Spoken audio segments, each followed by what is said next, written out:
Thanks everyone for coming to this SWAT talk in the afternoon or just at noon Eastern time. It's a great pleasure to have with us Roane Carey, class of 82, to be joining us today to speak a little bit about his reflections on the politics of U.S. foreign intervention. And we'll be sharing with us a bunch of different examples and offer a lot of material for us to dive into. There's some quick housekeeping. Myself, I'm Sean Thackerdean, class of 2012, and I'm a member of the Alumni Council here, and the Alumni Council is, put on these really great chats with prestigious and wonderful alum alike. And so this session will be recorded and will be on the SWAT Talks recording webpage in a couple of weeks.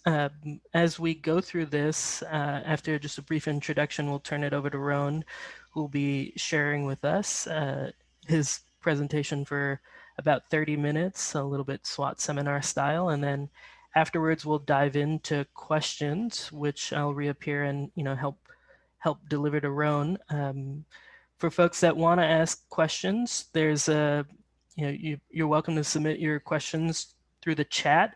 If you can share your name and class year, I'll be surfacing some of these questions later on. So just to offer a little bit of an introduction to Roane, there was an incredible article in The Nation just about a month ago that probably offered the best biography that could be offered, and we'll deviate from the traditional here and just I'll read a little bit of this. It starts, for those of us who have been lucky enough to work with him, Roane Carey, who's leaving the nation after 32 years, is not simply an editor of rare sensitivity and intelligence. He is also a person of extraordinary integrity, kindness, and humility. To write with Roane, as I did on a few occasions when I was the magazine's literary editor, is to experience the true meaning of solidarity, where the assertion of ego is a distraction from the cause on which you've embarked together, speaking truth to power. And I think that's exactly what we're here to do in a wonderful way. I'll just mention that one other great quote from this article is describing Roane is a modest, soft-spoken Southerner who studied history at Swarthmore College, is less well known for the simple reason that he has never drawn attention to himself. And I think we're just really glad to spotlight and surface Roane in hopefully another embarrassing but laudatory way that this article did. So I'll turn it over to you, Roane. Thanks for doing this. Thanks so much, Sean. Yeah, those words were in The Nation were written by Adam Schatz, who's a dear friend. And yes, he was literary editor at The Nation. Adam is a great writer, and I urge people to read him. Yes, I just want to say thanks to Dina Zingaro and Sean and Lisa Schaefer and the Alumni Council for inviting me to do this SWAT talk. It's a real honor and it's a pleasure. And so the subject of this talk is The Nation magazine and the politics of US intervention. And generally speaking, I thought I would address three general topics in the talk.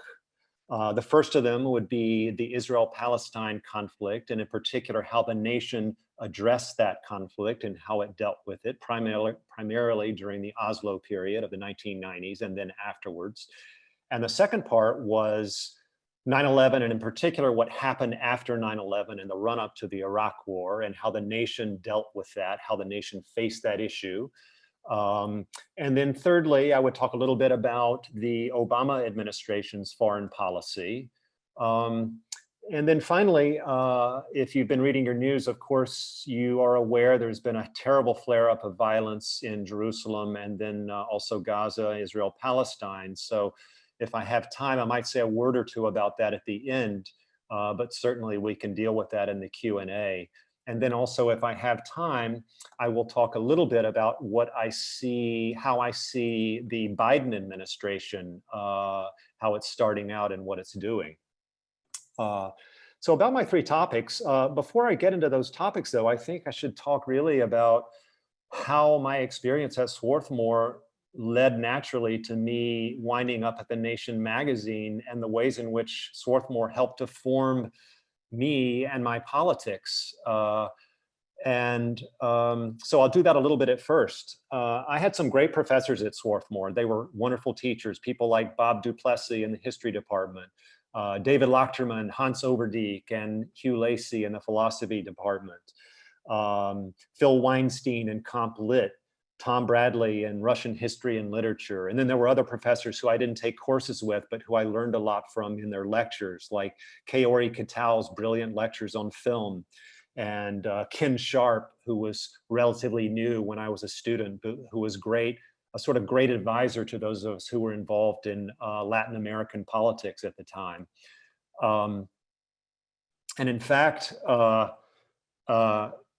I guess the key political issues that I got involved in when I was a student at Swarthmore were issues in solidarity with people fighting genocidal violence in Central America, the genocidal regimes in El Salvador and Guatemala, which the US government was supporting. I and my little group at Swarthmore, we were in solidarity with the FMLN in El Salvador and with the Sandinista government in Nicaragua, and opposing US policy there. That was a big issue for me. And also somewhat the anti-apartheid movement in South Africa. I took part in some actions involving the anti-apartheid movement. At one point, we barged in on a board of directors meeting at the college, trying to push them to divest from a couple of mining corporations that were still invested in South Africa back then. Those were sort of the big issues when I was at Swarthmore. And actually, one of the topics of this talk today, Israel-Palestine, that was not a major focus of mine when I was in college. In fact, I didn't really know too much about, I had only a surface knowledge of the Arab-Israeli conflict, as we tended to call it then. I didn't know much of anything about Palestinians. But one of the things that I'm really grateful for at Swarthmore was the fact that not only were the professors wonderful teachers, but my fellow students were my teachers too. I learned so much from my fellow students. The period when I was at the college, just to take one example, between 78 and 82, that was sort of the high point of second wave feminism. And there were so many young women at the college then who had just absorbed everything that was being written by that new generation of feminist activism, and they educated me about that. And in particular, an issue that became a major one in my career, Israel-Palestine, it was a fellow student at Swarthmore who first kind of opened my eyes to issues that I was ignorant about. And also she happened to be the very first Palestinian I've ever met in my life. So if you're out there, Thea Abu Al-Hajj, thank you for telling me at one point, hey, Roane, there's this book you ought to read. It was just published. This guy named Edward Said has written a book called The Question of Palestine. You'll learn a lot from this book. And indeed I did. I read that book and it had a huge effect on me. It opened my eyes up to things that I just did not know before then. In fact, it was Said's The Question of Palestine and a book by Noam Chomsky that came out a few years after that called The Fateful Triangle that were really my first kind of guides into learning a lot more about Middle East politics, and helped to form what became a sort of major part of my professional career when I was an editor at The Nation. Anyway, when I left Swarthmore, my original plan, I was going to get a PhD in history, probably European history, and teach history.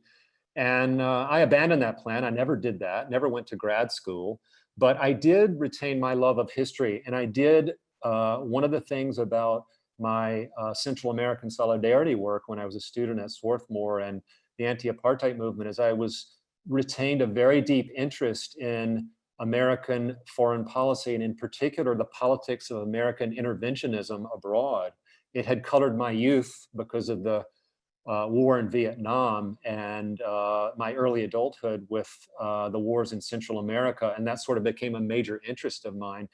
So even before I arrived at The Nation magazine, which was in 1989, I spent a lot of time in the 80s reading a lot about American foreign policy, and in particular, the way in which the US government, whether it's run by a Democratic administration or a Republican administration, generally tends to support repressive regimes abroad, not dictatorships, contrary to the view expressed in much of the mainstream press, which would have us believe that America is overwhelmingly a force for good in the world, and sometimes we make mistakes. It's what I call the Samantha Power point of view. I have a very different point of view. I think America almost always supports repressive regimes and dictatorships, and it's an exception when America supports democracy and freedom. Anyway, I'd sort of imbibed that point of view even before I arrived at The Nation. So in a lot of ways, The Nation magazine was a natural home for me. I started there in 1989. And there are a bunch of actual Swarthmore connections. In fact, the chief editor when I started at The Nation was Victor Navasky, and Victor was a Swarthmore graduate, class of '54. Hello to you, Victor, if you're listening. And also the literary editor at The Nation at the time was a Swarthmore grad too, Elsa Dixler. She was, I believe, class of '66, maybe '64, I'm not sure. Anyway, so I arrived at The Nation in '89, and so now I'll move to sort of the first theme of my three themes here, which is Israel-Palestine. Now, when the Oslo Accords were announced in September of '93, most of the mainstream press, sort of the liberal establishment, said basically, this is a wonderful thing. Peace breaks out. We're going to have an end to the conflict. There's going to be a two-state solution. It was basically celebratory. And I would say that at The Nation, when I arrived there, the magazine had a kind of, there were some internal disagreements about how to approach the question of Palestine. I would say on the one side, there was what I would call roughly a liberal Zionist point of view. Opposed to the occupation of Gaza and the West Bank, no question. Supportive of negotiations with the PLO, absolutely. Supportive of a two-state solution, yes. But basically tending to look at everything in that conflict from the perspective of the liberal Israeli Zionist. Everything was sort of be seen from that point of view. It was more a feel than anything particular. Was not really explicit solidarity with Palestinians.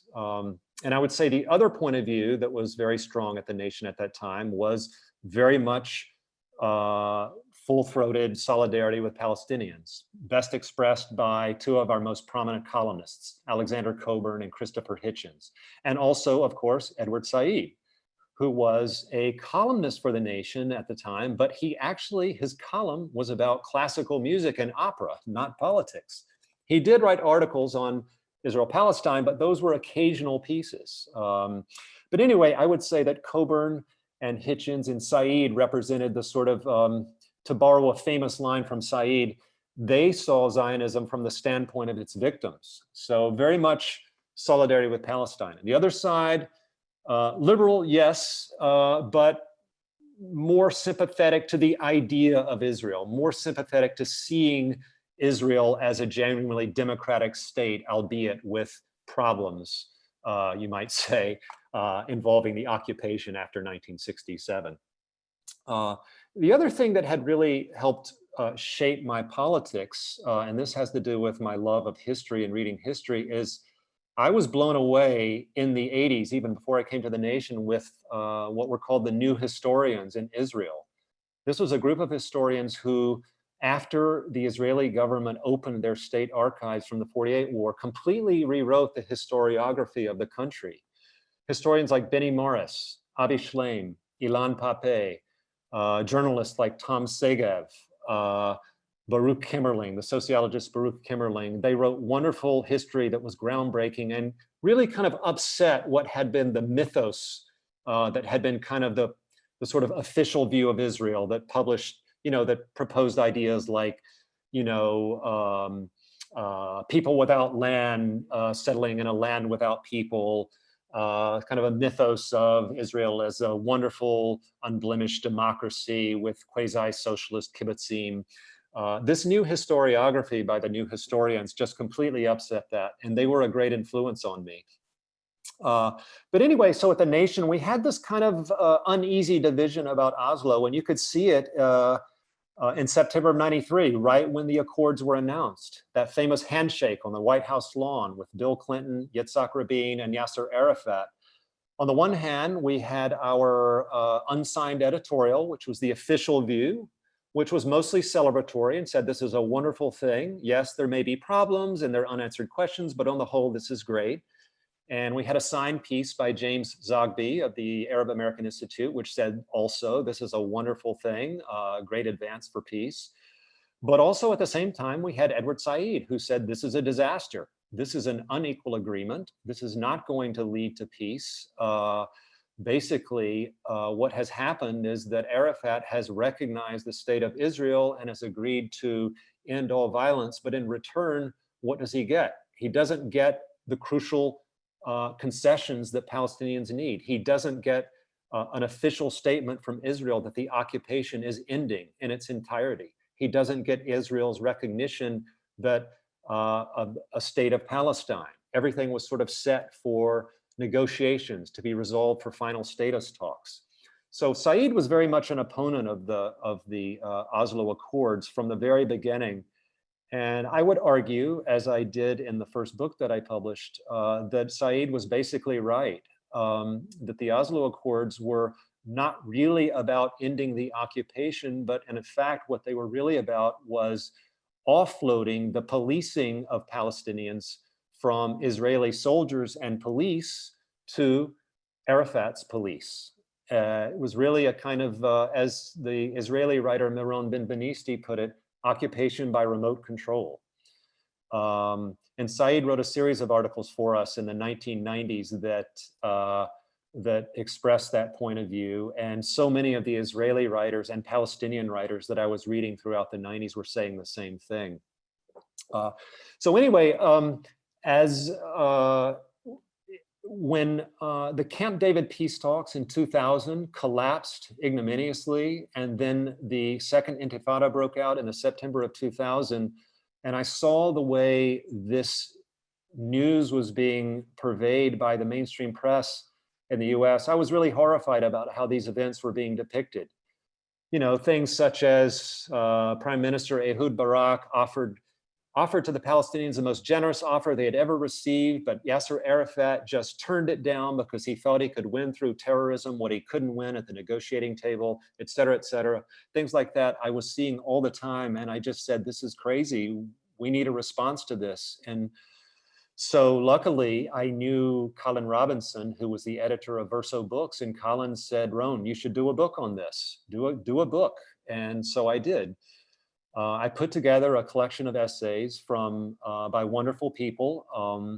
I was lucky enough to get Noam Chomsky to write an introduction, and I was lucky enough to get Edward Said, who by then I was editing at The Nation. Edward agreed generously to give me 2 pieces, including the foreword for that article, and I had a whole bunch of other pieces.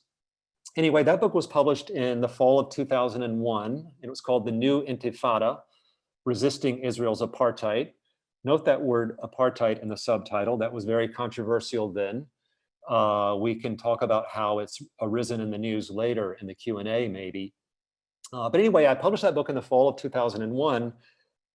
And at the time, I was very worried that it wasn't going to get any attention because the 9/11 terror attacks had just happened, and I thought this is just going to be completely ignored. In fact, the opposite happened. Bookstores placed it prominently in the front of their stores on tables up front, because they were putting everything up front that had to do with Middle East politics, that had to do with Afghanistan, that had to do with Al-Qaeda, that had to do with Islam, Israel, Palestine, all sorts of subjects. So the book actually got a lot of coverage. It sold well. I got a lot of attention from it. Yes, I got a ton of hate mail as well as positive response. So I did that book in 2001. And then I followed that book up in 2002 with another book called The Other Israel, Voices of Refusal and Dissent. And here is where I can introduce another Swarthmore connection. The Nation magazine has interns who come to work at the magazine for a few months every year, several sets of interns who come to learn how the magazine works and take part in the editorial process. And someone who had been an intern right before I did those books was a Swarthmore graduate, Jonathan Shainan, probably class of 98 or 99, maybe 2000, something like that. Anyway, Jonathan was a very talented, smart intern, and he worked closely with me in compiling that second book, The Other Israel. In fact, he is the co-editor of that book with me. Jonathan has gone on to do wonderful things. He worked at several magazines, including Caravan in India, the New York Review of Books, and then he went on to The Guardian in London. He was their long reads editor there, and then I think now he's the editorial page editor. So anyway, after The Other Israel came out, I sort of became more or less the go-to person at The Nation for issues having to do with Israel-Palestine. And by that, I don't mean that I was the sort of, gatekeeper of everything that came in. We published plenty of pieces that were divergent from my own. We had lots of writers and columnists writing on the issue. But what it did mean is that I had much more of a hand in guiding our official editorial policy. So for example, if you read The Nation's unsigned editorials from roughly 2002 to roughly, really the last 5 or 6 years, most of those are written by me.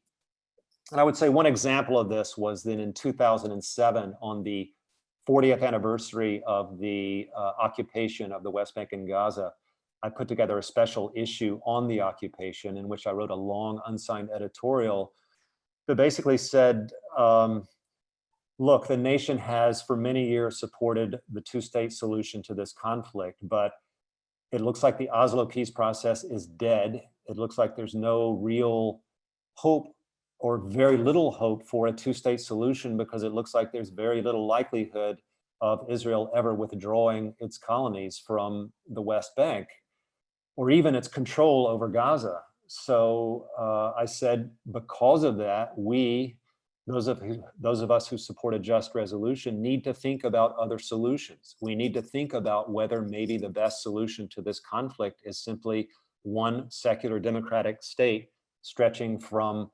the Jordan River to the Mediterranean, where every person in that state, whether they're Palestinian or Jewish, whether they're Muslim, Christian, Jewish, or atheist, everybody has one person, one vote, with guaranteed rights for both collective groups, that is for both Jews and for Palestinians, but also individual rights, such that no group has any more rights than anyone else.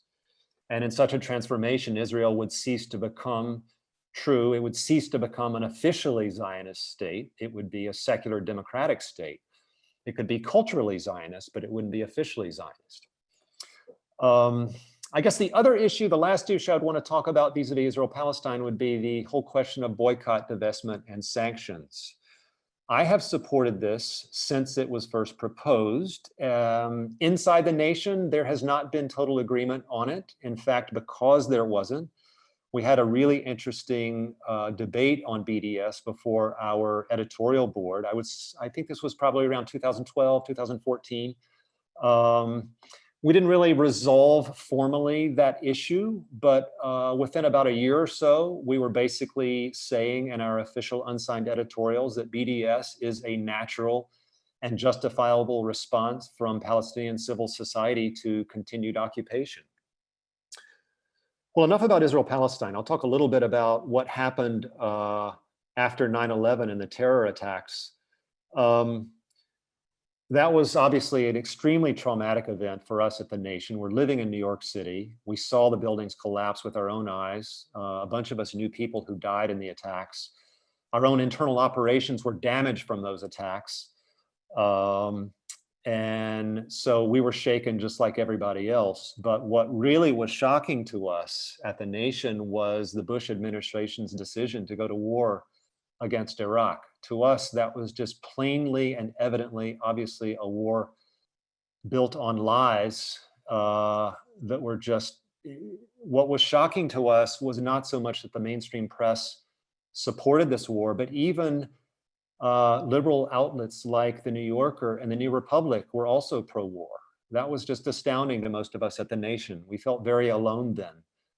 But anyway, we opposed the war and we were unified in that, with one sort of sad major exception.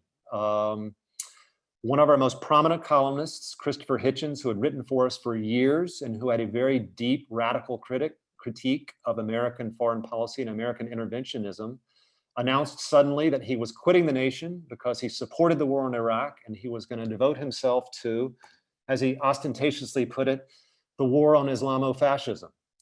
So we lost Christopher Hitchens. He was soon enough helicoptering around Iraq with people like Paul Wolfowitz and supporting war in Iraq. That to me was a very sad development. But honestly, it was good that he left the nation. It was not a natural home for him after that. The third thing I think I was going to talk about was the Obama administration's foreign policy, a little bit about Obama's foreign policy. Clearly, we at the nation, we supported Obama over John McCain, that's without question, but we weren't sort of wholehearted cheerleaders of Obama. We kind of understood that he was a centrist, more or less neoliberal Democrat. It was very hopeful that he was elected, and for me in particular, having the first African-American president just in itself was something to celebrate. And Obama, of course, is a thoroughly decent man, brilliant intellect. I respect him in so many ways. But when it came to American foreign policy, there was a lot of bad mixed in with the good. For example, I think he made a devil's bargain with what he later would ruefully call the blob, the kind of think tank foreign policy, military industrial complex of Washington that supports a major military and bases all over the world.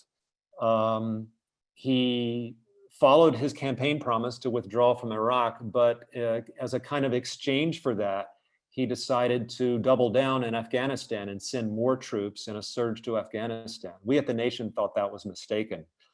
The other thing that indicated Obama right away that he was going to sort of hew to sort of standard establishment politics was keeping Robert Gates as his defense secretary. He was the outgoing defense secretary for George W. Bush and a Republican. So it was kind of obvious that Obama was not going to be anything like was not going to call for fundamental foreign policy changes. On the other hand, it was excellent that Obama forged the nuclear agreement with Iran in the face of enormous opposition on Capitol Hill, not just from Republicans, but from a lot of Democrats. And I think it was wonderful that Obama reestablished relations with Cuba. That was a great move. Unfortunately, both of them have been rescinded by the Trump administration, but I think those were excellent moves by Obama.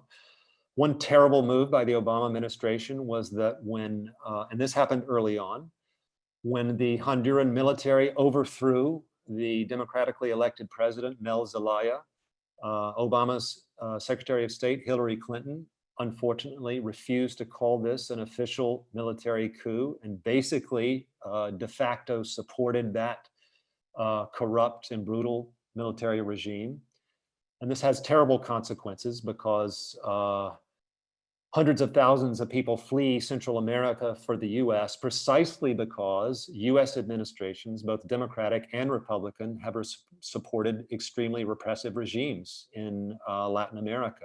And it was sad to see the Obama administration do the same thing that previous administrations had done.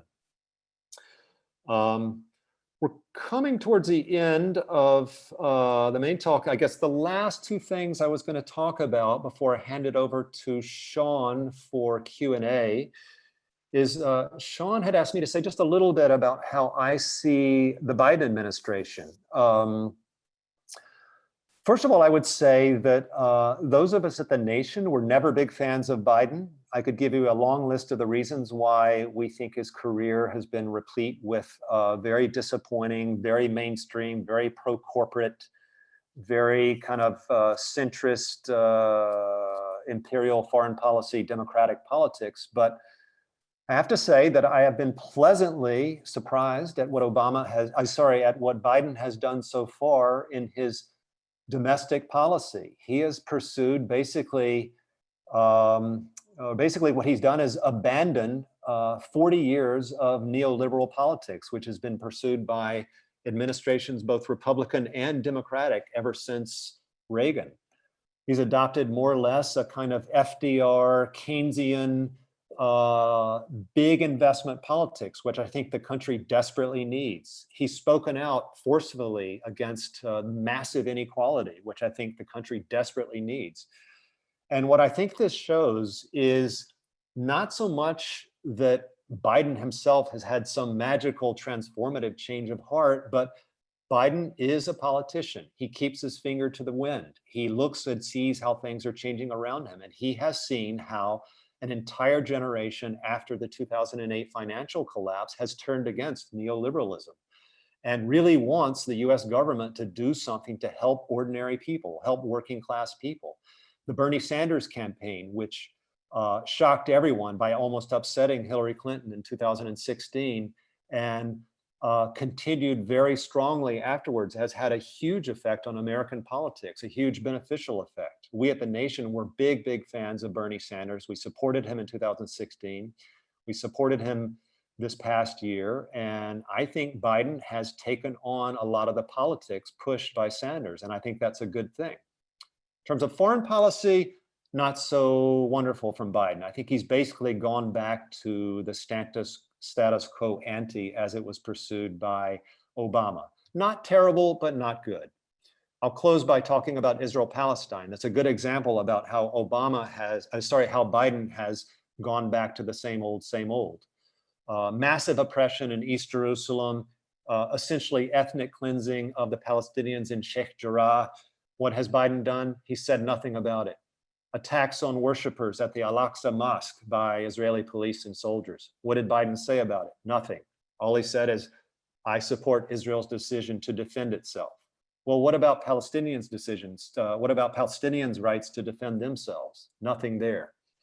So on foreign policy, Biden has been kind of same old, same old. Domestically, though, I think he's been wonderful. Anyway, I think we have come close to my allotted time. Sean, do you want to break in and say a word or two? Is there something that you would like me to add, say a bit more about? Oh, thanks so much, Roane. I think some questions are filtering in here, and definitely add more to the chat. We'll get to them.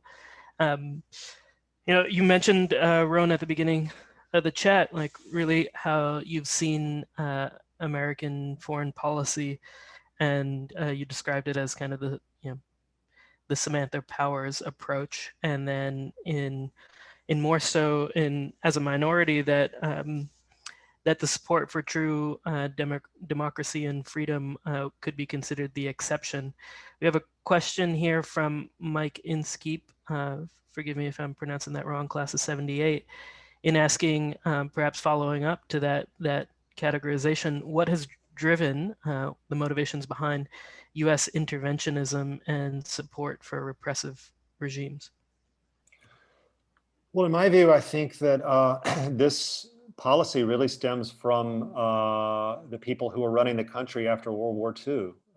After World War II, America was the overwhelmingly dominant power in the world, and the people who were running the country realized in order to maintain that dominance, we had to maintain control over vast territories, not only in Europe, but also in Latin America and Africa and Southeast Asia.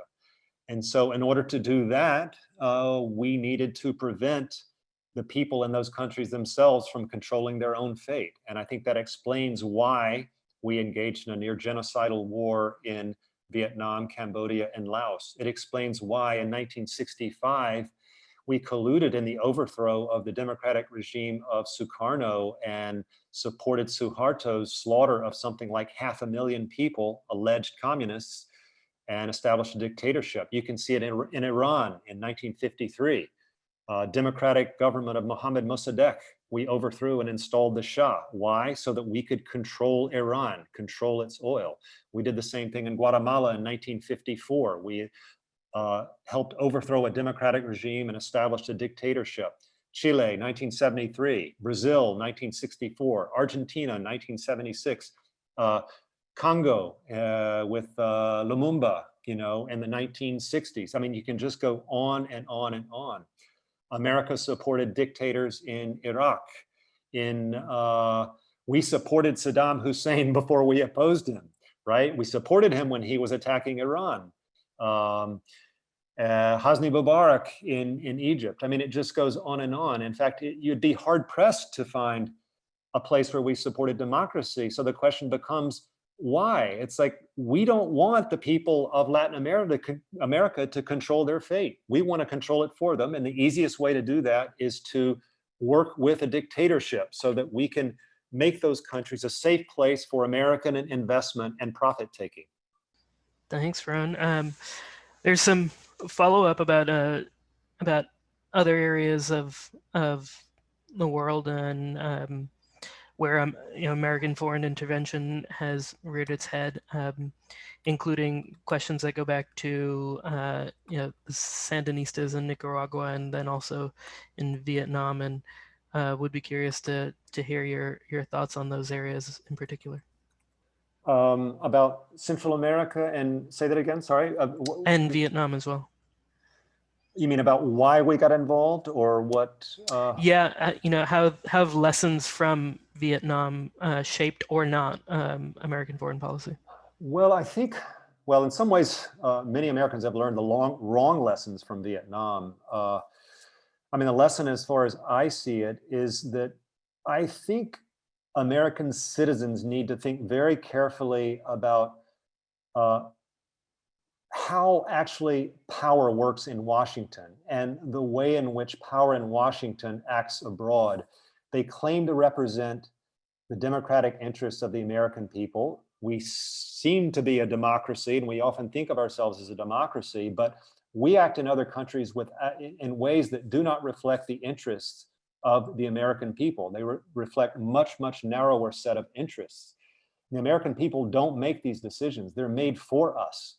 Now, in the most disastrous examples like Vietnam, they not only support oppressive regimes, but they send hundreds of thousands of American soldiers to go over to these places and to die, and we did that in Vietnam, and we did it to a lesser extent in Iraq and Afghanistan. But even when we don't do that, for example, Obama's drone warfare, not only in Afghanistan, but all over North Africa and Central Asia, we're engaging in assassination by drone and warfare against peoples and inside countries that the American people themselves have very little knowledge of and don't know about, and it's not done in our interests. And we're killing a lot of civilians, and we're fomenting an immense amount of rage against America.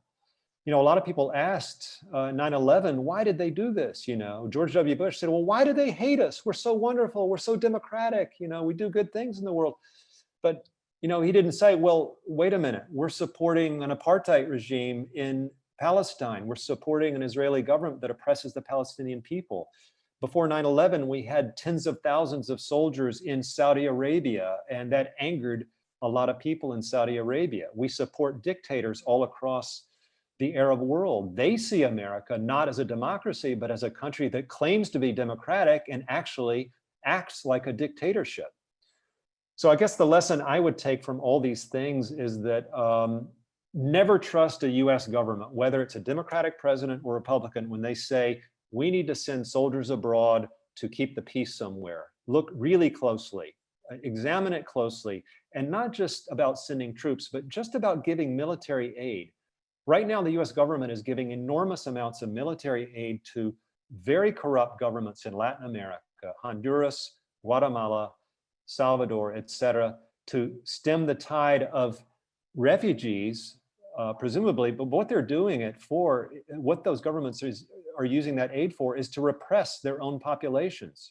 So again, we're still supporting dictatorships in foreign countries, and the American people aren't told about it and know very little. I mean, if you study, you can of course find out. It's not so much that it's hidden, but our mainstream press simply never talks about this. Thanks, Ron. One of the things that's kind of come into mind is the kind of pervasiveness of realpolitik and just, I suppose, an excess and arrogance of realism in determining foreign policy. And there's some questions that are surfacing. Well, what happens as say there's an ideological shift where we begin to move away from some of these approaches that we've had internationally through the foreign policy. Does that create, I suppose, vacuums and opportunities for other actors to, I suppose, be doing the same exact thing? So I suppose, there are specific questions there about Russia and China on Yep. the world stage. How do we kind of navigate that dynamic, and then also what's kind of necessary in order for us to make those shifts? Are we constantly playing to the worst actor on the international stage in order to maintain and support the system that exists? Yeah, those are really good questions. And in fact, somebody asked earlier a question in the chat. Isn't it true that during much of the Cold War, American interventionism abroad was really about facing off against the Soviet Union, supporting players that were opposed to Soviet supported groups? And yes, that's totally true. I mean, we engaged in this tit for tat against the Soviet Union in countries all over the world, not just Vietnam, but of course, Ethiopia and Somalia. But getting back to your question, Sean, yes, there are a lot of nasty players in the world. I mean, just look at what Russia has done in Syria. I mean, Russia has carried out numerous war crimes in alliance with the horrific dictator Bashar al-Assad. The fact that we, in my opinion, should not engage militarily in Syria doesn't mean that those who are doing are good people. And just because, for example, I think it was a horrible mistake to go to war against Iraq doesn't mean that Saddam Hussein was anything other than a horrific dictator. That raises the question of so-called liberal interventionism. But what I want to say about, if we pull out of certain areas, if we refuse to support dictatorships, yeah, in some cases, other countries are going to do that. China might, Russia probably will, other countries will. What I think the conclusion we have to draw from that is that we have to think carefully as a country, what are our national interests really when it comes to foreign policy, and when is it really appropriate for the US to become militarily engaged abroad? When is it appropriate for us to support a government with arms or even without? And as far as that goes, I think as a social democrat and as somebody who wants America to become a social democracy, I think we need to be consistent with the kind of domestic politics that I think are best for America. So if social democracy is best inside the country, then I think our natural alliances are with social democracies and with social democratic movements abroad.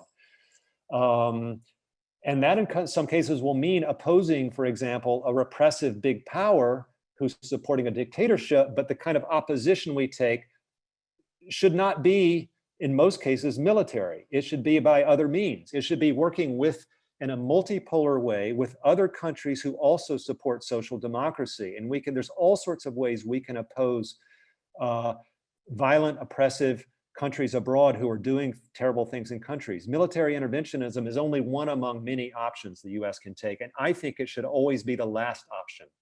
We should only do it when our country is directly threatened. So in kind of following up and in attempting to make that shift, a great question from Dave Krasko, asking, well, what is the most potent leverage the domestic left can exercise in influencing foreign policy? Well, that's a hard one. I guess it comes through electing leaders who would actually make this transition.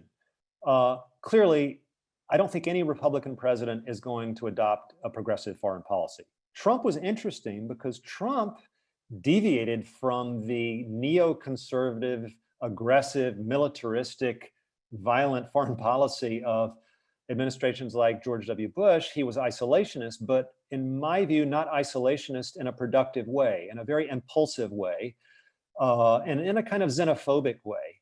On the other hand, I think the sort of standard mainstream Democratic Party foreign policy, a la Bill Clinton and Barack Obama, and so far Joe Biden, is also not something that is really good for America in the long run, because they will tend to support the same set of dictatorships around the world that I was talking about earlier. So I think the best way to support a genuinely more progressive foreign policy is to elect people more like, for example, Bernie Sanders, or people like him, people who are actually going to say what they mean when they say, for example, we should not support Israel's occupation of the West Bank, and we should withdraw aid from Israel until they get out of the West Bank.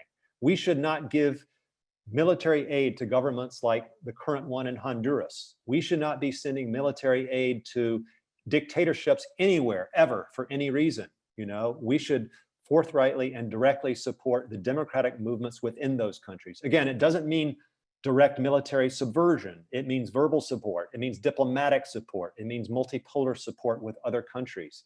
There's so many versions of soft power that Washington can use short of military interventionism. I think, and this circles back to a question and really a theme recurring in the chat, really about kind of China, but just following up on the answer to the question asked before, is curious to hear more about what the strategy of containment generally in foreign policy, especially with respect to economic power. So how do we kind of deal with the challenges provided by actors on the global stage that carry much more economic might and power than in the past, such that it makes it difficult to then, I suppose, navigate, I suppose, a creeping control on the international and global stage? Yeah, I guess the chief country we really should talk about with respect to that question would be China. I mean, China is the great power of the 21st century. I'm convinced that China is going to be for the 21st century what America was for the 20th. Their economy is enormous. They are already investing staggering amounts, both economically and diplomatically, all over the world. The Belt and Road program, for example, huge investments in Africa and Latin America. They have a footprint everywhere. It's a very mixed bag. China is in many ways doing what America did and other great powers did before it. They want resources, they want investment, they need natural resources for their own economic growth, but they also are a growing diplomatic power, and eventually they're going to be a growing military power. They're already flexing their muscles in the South China Sea. They've already told the Philippines and Vietnam that the Chinese, have natural right and control of the South China Sea, which is wrong in my view. So China is a rising great power, and I think it's going to be very difficult for even the best US president to negotiate this, because on the one hand, we're going to have a loud cry in America for vamping up a new Cold War, this time against China as opposed to the former Soviet Union. And that can be extremely damaging both to China and the US. I think that would be terrible. There are lots of things about China that people who support genuine democracy need to oppose. We need to oppose China's oppression of Hong Kong. China is a repressive state. I mean, it's a dictatorship run by a, by name, Communist Party. Of course, they're very capitalist. They're as capitalist as can be, but it's a repressive government. It's not an open government. Many of their investments in other countries they benefit only China, and they do immense damage to those countries in much the same way that US investments did in the past. Again, I think the first step is to elect leaders here that are genuinely progressive, not centrist neoliberals, but really, really progressive social democrats. Once we do that, then I think we can put in place as a country and as a foreign policy an approach to China that will be practical and cooperative in a lot of areas where we need to cooperate with China. We need to cooperate with China, for example, in the fight against climate change. They have to be our partner. If China and India are not our partners, then the whole world burns up, right? So we got to cooperate with them. I think they understand that. The Chinese leaders, even though they're repressive, they know they need cooperation with America. So there are a lot of areas where we can actually do things to our mutual advantage. There are other areas where we will be opposed to China. We need to, for example, if they start to militarily threaten other countries like Vietnam and the Philippines, we need to figure out a way to work multilaterally, not alone, but multilaterally with other countries to defend other governments that are worth defending. So it's going to be difficult. There's not an easy answer to this. There are a lot of nasty players in the world. So, foreign policy, as far as that question goes, is going to be a challenge. Yeah, and in general, it really is speaking to, I suppose, the more, I suppose, intertwined and interconnected relationships that nation states have, and the challenges that context poses for actually advancing pro-social foreign policy, pro-democratic foreign policy. I think one of the things that's coming to mind, and you mentioned it already on climate change, is thinking about the fundamental shift that could potentially bring to the way in which foreign policy is enacted. And so, and given what you've shared about U.S. foreign intervention, do you think, one, the U.S. can be trusted to lead and support a response to climate change on the international stage? And then, what might some of those shifts begin to look like as well, that speak to this fundamental shift that's necessary in the foreign policy arena?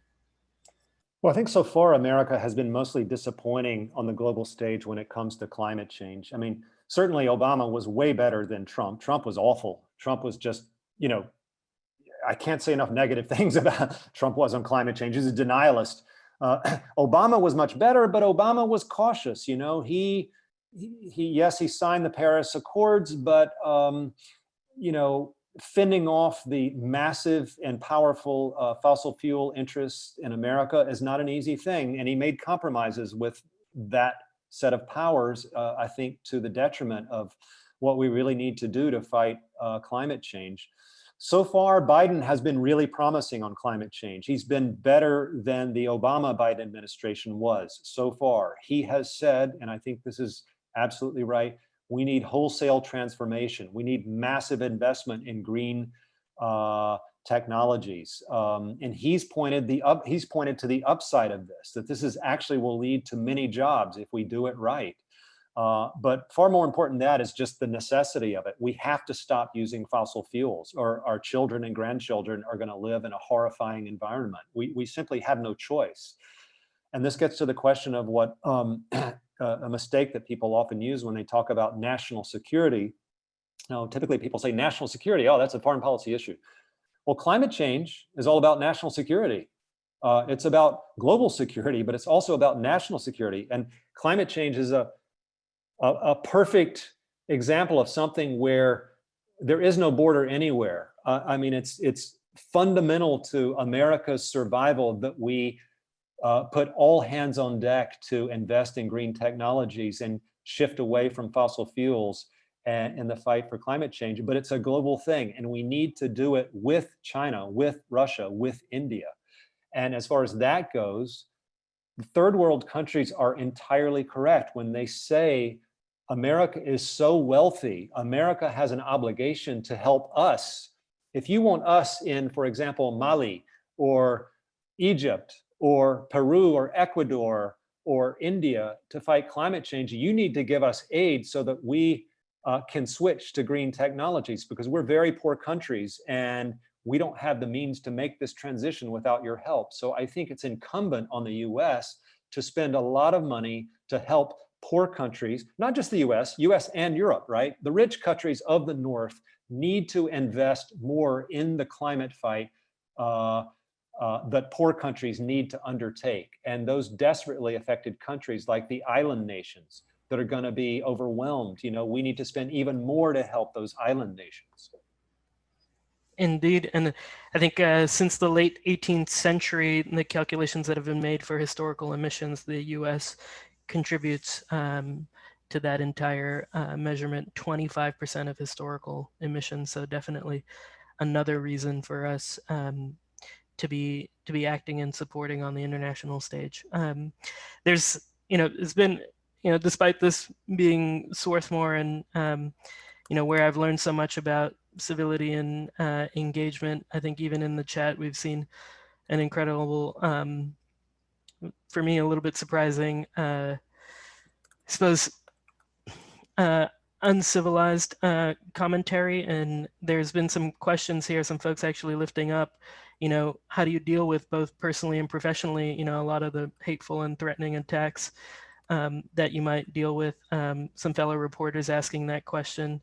And so I think, we just have a couple minutes left, but would love for you to share a little bit more about how you get through the day, given that. And then also there have been some requests for other sources of media where folks can learn a little bit more about neoliberal or critiques of neoliberalism in U.S. foreign policy and where they should be getting their news from. I'll answer the last one first. Well, of course, I strongly recommend that you read The Nation magazine. We are not flawless. We sometimes publish dumb things. I'll be the first to say that. But overall, I think The Nation is fantastic. I wouldn't have worked there for 30 years if I didn't think so. But also, we have others like Jacobin. Jacobin is much more explicitly socialist, but it's not sectarian. It's have a lot of really, really smart writers. So I recommend reading Jacobin. That's a good read.